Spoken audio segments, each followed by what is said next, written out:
എന്റെ ഭാര്യയും മക്കളും അടങ്ങുന്ന ഒരു കൊച്ചു ലോകം. അതാണ് എന്റെ കുടുംബം. അതിനപ്പുറത്തേക്കൊരു ലോകം ഞാൻ സ്വപ്നം പോലും കണ്ടിട്ടില്ല.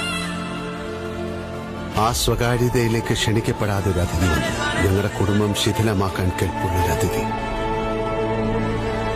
ഞങ്ങളുടെ യാചനകളൊന്നും അവൻ ക്ഷണിക്കുന്നില്ല. എന്ത് ചെയ്യണമെന്നറിയാതെ നിന്ന വെപ്രാളത്തിൽ പറ്റിയ ചെറിയൊരു കയ്യബദ്ധം.